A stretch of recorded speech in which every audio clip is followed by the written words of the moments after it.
Welcome to the show. I'm glad to have you guys here this Monday, the 17th. The 17th of July, 2023. Thank you for tuning in. I'm glad to have you guys here. Now, it's all starting to make sense a little bit, maybe. Maybe. I'm just saying maybe.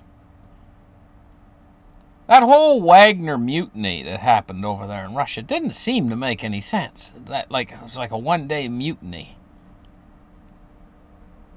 And then it was more like in my mind, it worked out more like a redeployment of Wagner troops into Belarus. It didn't totally make sense, though.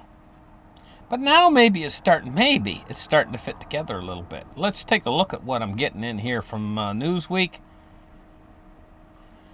It says that Putin sent Wagner to Belarus to prepare an attack on Poland.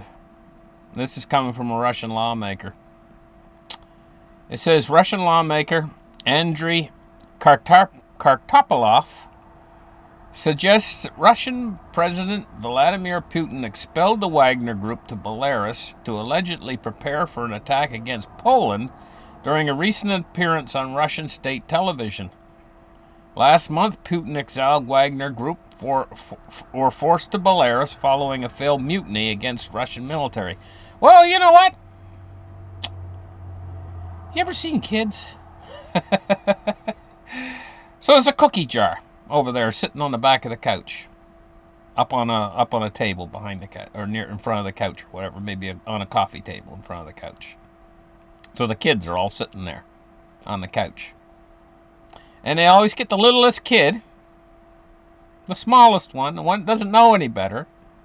The older kids will say, "Hey," to the little kid, open it up, open up the cookie jar. Crack the lid open. That's it.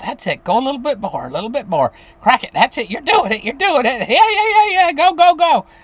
They'll be telling the little kid. This is called plausible deniability. Because they don't want to get in trouble, and they know it could lead to ramifications. Could or probably would lead to ramifications opening up and going into the cookie jar when they're not supposed to. But they can blame it on a little kid. He did it. We didn't do it. We were good little kids. He did it. Right? You see that all the time happen. Why can't that happen in war? Just saying. Wagner Group now has been painted with a brush, a certain brush that they during this Wagner mutiny or whatever. And, well, I'm not even going to bother going anymore. You guys understand about that. There's the cookie jar could be this little piece of land here. It's a little piece of land that they're very, very interested in. And it's a piece of land. Let me see. Where is it? Let's see. It's right in here. Okay, it's right in near a place called Suwalki, Shawaki, or I can't even pronounce it. But it's right there, that little town. It's called a gap, the Suwalki Gap. It's right in here someplace, right in this little crook right here. Right? Just outside Lithuania. On the border of Poland and Lithuania. Okay, it's this little gap right here, and what it is it's a spot that leads to Kaliningrad. Here's Kaliningrad right here, and this is a little spot, this gap that leads to Kaliningrad from Belarus, which is basically like Russia itself almost. They used to call it White Russia. So it leads from White Russia, or Belarus, through this little gap that leads through here to Kaliningrad. Very strategic, very important. That could be the cookie jar. Just saying. Okay? The Suwalki Gap. That's it. That's a tiny bit of Europe with big implications. Let's take a look at this right here, this article. I just saw this article. wanted to take a quick look at it. It says the Sawalski Gap, why this small part of Europe could have global implications. The Sawalski Gap is a diminutive stretch of NATO territory separating the Russian ally from the Russian enclave of Kaliningrad. Concerns about this area elevated recently after Russia was prevented from transporting sanctioned goods to Kaliningrad. So they can siege Kaliningrad if they have control of that gap. So now we see that Russia threatens to invade NATO's weakest link, a strip of land between Poland and Lithuania. This is what it says right here in news.com. Russia is threatening to use its mercenary army to invade NATO's weakest link, a move that threatens to trigger a third world war.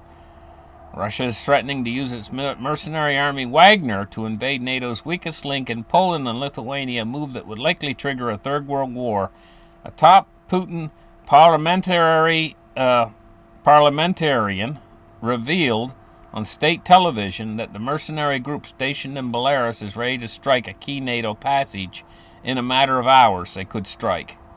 The Suwalski Corridor, or Gap, is more than 96-kilometer strip of land straddling the border between Poland and Lithuania. Has now been threatened by a Russian politician. It has a massive strategic importance for NATO and the European Union as well as Russia. It says, for the West, it's the only land link to three ex-Soviet Baltic republics, Lithuania, which are seen as vulnerable to Putin as current tensions worsen. You know what this all reminds me of? It reminds me of World War II. Back in the early days of World War II, before it really got cracking, before the situation really exploded. When Germany was advancing through different territories and stuff, and the whole thing was congealing. And this is what it's like. It's in the same areas over there in Europe. It's the same spots. But there's a big difference between this and World War II. World War II, the countries were not bristling with nuclear weapons. They all had to use conventional weapons. But even still, a massive amount of people died, during World War II. It was horrible. Okay, this is enough of this. Let's move on and talk about something else. Let's talk about silver today. And what we see it doing. It's down 9 cents at $24.77. What I want to say to you guys is, we look at YouTube and stuff, and you see these people out there talking about silver. A lot of the silver guys that you've been listening to probably for years, they're now saying 100 times. You're going to get 100 times. Some of them I've even seen 1,000 times silver in the next 2 weeks. Buy now in the next 2 weeks. It's, and all this kind of stuff. You seen those on YouTube? Those ads on YouTube, those shows on YouTube? Silver's going to 100 times in the next 2 weeks. Don't miss out, and all this kind of stuff. Well, I'm not saying they're wrong, but I'm saying I don't think it's going to work out quite that way. It's the hyperinflation that's going to drive silver up to 100 times. The hyperinflation's not here yet, but does that mean silver's not going to go up?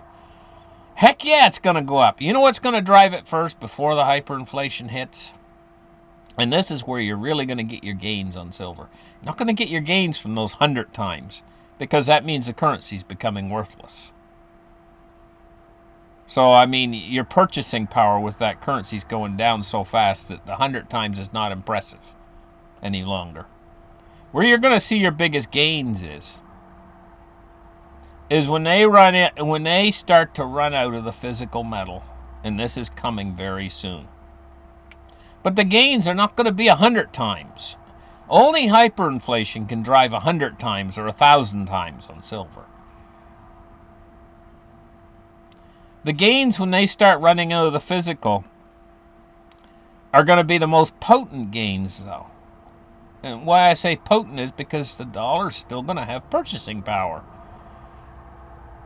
And so if silver doubles in price, just 2 times, not 100 times, just 2 times, just goes up, doubles in price.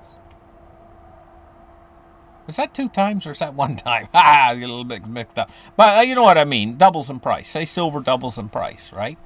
While the dollar still has a lot of purchasing power. That's going to be your best gain of all, because if you consider that the dollar still buys something, you know, and what could cause silver to double in price or even triple in price? Physical shortage.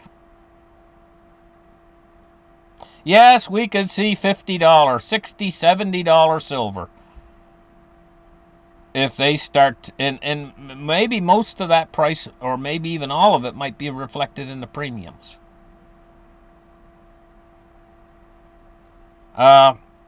Because you know how control they have over the spot price. It's absolutely ridiculous using those paper short contracts, how much control they have. But they can't control the amount of real silver inventory that's out there. They have no control over that whatsoever. And when that goes into short supply and you cannot buy silver, something's got to give then at that point. It's probably going to be a premium. So if you want the real thing, you're probably going to have to pay massive premiums on it. And I mean massive premiums. Maybe more premium higher than the spot price itself. And yeah, silver, to actually buy real silver, we could be seeing easily, if it goes into a short supply and there's not enough available to go around, people really want it, and we could easily see like $50 to $70 an ounce. Easy. And that's when the dollar still has maybe almost as much or just as much purchasing power as it does now. Now, forget about the 100x or 1,000 times, because that's going to come. That will come when we have the hyperinflation a couple years down the road, maybe 2 years from now or 3 years from now. Because we're going into a slowly evolving hyperinflation that cannot be avoided. We're going to go into it. And when that happens, though, and your dollar don't buy nothing, well, 1,000 times 0 is still 0. So if your silver goes 1,000 times what it is now, still it might not purchase any more than it does now because of the hyperinflation. So your real gain is going to come when we see that. But the thing about silver, what it will do is, in the hyperinflation, it will protect your purchasing power. It will probably at least keep up, maybe exceed your purchasing power. So when you look at things out there right now, you don't realize it, but you might look at yourself where you are right now, like 2 or 3 years from now, and say, hey, I was rich. Because you could afford to keep a car. You could afford to live in a house. You might say, oh, I was rich. That's your new definition of rich. The guy who has the best old car, old clunker that he's able to keep, he's rich because he's better off than the guy that's sitting on the curb with the rain falling on his head. That might be a new definition of rich. And this is what they've done to us. This is what they told us that would happen to us if we allowed a central bank. And now it's happened to us. We're all becoming poor very rapidly. But what will silver do? It will, to a certain degree, enable you to maintain a lifestyle that's above what the other people that have nothing will be. You'll be better off than them. You'll be able to maybe even keep it, depending on how much silver you have, you might be able to keep the lifestyle you have now. In other words, still be in a house, still have food on the table, still have a certain, maybe keep your car and stuff like that. Keep going through this crisis. Because right now, making profit isn't so important. Keeping what you got's what's important. In a hyperinflation, all these people that only have dollars out there, they're going to be reduced to, it doesn't matter. If they put $2 million away from their retirement right now, and maybe a lot of people out there don't have any hardly put away. Maybe they only got nothing put away practically. You're in the same boat. This is a great equalizer. Because when you get down to the hyperinflation, it's destroyed the purchasing power of $2 million, so it's only worth about maybe $1,000. The purchasing power of $2 million is only $1,000 purchasing power. When you get down to that point, I mean, it'll take $2 million just to make you live for a month, to keep your power bills paid and everything else paid. So yeah, maybe silver did do the 1,000 times. You know? And maybe it allows you to have that little bit of purchasing power right through this thing that's going to rob everybody. It's going to make everybody... This is what happened to people in countries that have had hyperinflations. They know about this. You know? They know how it destroys, absolutely destroys the middle class. It puts everybody into poverty where they can't even feed themselves. Yeah, maybe there's food at the grocery store, but if it's $1,000 for a can of beans and your wages don't keep up. But first, before we get there, there's this fight for inflation going on, fight against inflation going on. And so what we're seeing is this is the trigger for the hyperinflation. A little bit of tiny little bit of deflation that we might experience because of all this raising of interest rates and stuff that's went on will be the trigger for massive hyperinflation. It triggers it. Anyway, I'm getting sidetracked a little bit. I gotta get back on point. Cryptocurrency right here, 30,218 and 1,908 for Ethereum. XRP's at 74 cents. Woo! Look at XRP go. It was like 71 cents yesterday. Boy, oh boy, it's been doing awfully well lately. XRP. Dow Jones Industrial Average is up 62 points at 34,571.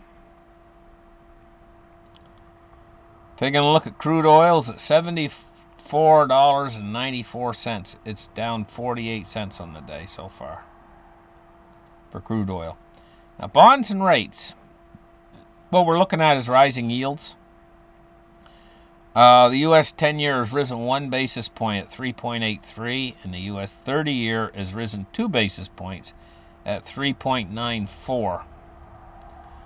Finishing off with the dollar is at 99.97, and the dollar's going sideways today. Thank you guys for listening to my show. Like and subscribe, and we'll catch you guys in the next episode, and have a great afternoon. Bye-bye.